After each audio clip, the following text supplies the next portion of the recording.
गांव में धीरे धीरे थुंग थुंग की आत्मा लोगों को अपना शिकार बनाने लगा। जो भी इंसान उसके सामने आता वह उसे मार डालता था। फिर एक दिन गांव में एक तांत्रिक आता है और गांव वालों के साथ नदी किनारे जाकर यज्ञ करना शुरू कर देता है। कुछ ही देर में थुंग थुंग की आत्मा को साधु ने आजाद कर दिया, लेकिन तभी आसमान में तेज बिजली चमकी और नदी के बीच खड़ी बंद पड़ी नाव अपने आप चलने लगे और उसे पर काला साया बैठा हुआ था। तांत्रिक बोला, ये उस बच्चे की आत्मा नहीं हो सकती, ये उससे भी खतरनाक चीज है। और फिर वह जमीन पर गिर पड़ा। उसकी आंखें खुली थीं, लेकिन उसके चेहरे पर डर साफ दिखाई दे रहा था। नदी के बीच खड़ी पुरानी नाव धीरे धीरे किनारे की ओर बढ़ने लगी। पूरा गांव सन्नाटे में डूब गया। अचानक नाव रुक गई। उसके अंदर बैठा काला साया धीरे धीरे खड़ा हुआ। उसका चेहरा घने अंधेरे में छिपा हुआ था और उसकी आंखें अंगारों की तरह चमक रही थीं। वह भारी आवाज में बोला, सदियों से मैं इस नदी में कैद हूँ।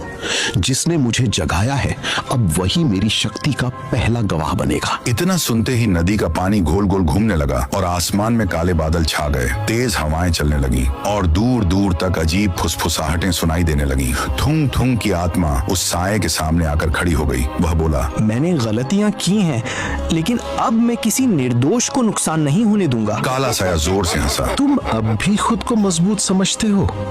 तुम तो बस एक भटकी हुई आत्मा हो। तभी उस बच्ची की आत्मा भी वहाँ प्रकट हुई। उसके हाथ में चमकती हुई एक छोटी सी मोमबत्ती थी। उसने कहा, अंधेरा कितना भी बड़ा क्यों ना हो, एक छोटी सी रोशनी उसे चुनौती दे सकती है। मोमबत्ती की रोशनी फैलते ही काला साया पीछे हटने लगा। उसकी चीखें नदी के किनारों से टकराकर गूंजने लगी, लेकिन तभी नदी के बीच से एक पुराना पत्थर उभर आया जिस पर अजीब निशान बने हुए थे। फिर तभी गांव के सबसे बुजुर्ग व्यक्ति ने कांपती आवाज में कहा, ये तो उस प्राचीन मोहर का पत्थर है।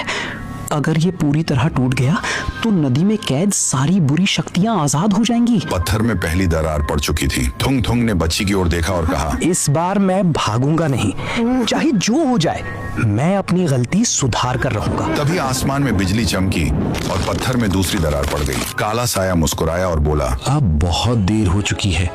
असली आतंक तो अभी शुरू हुआ है। पार्ट 4 चाहिए तो कमेंट करो।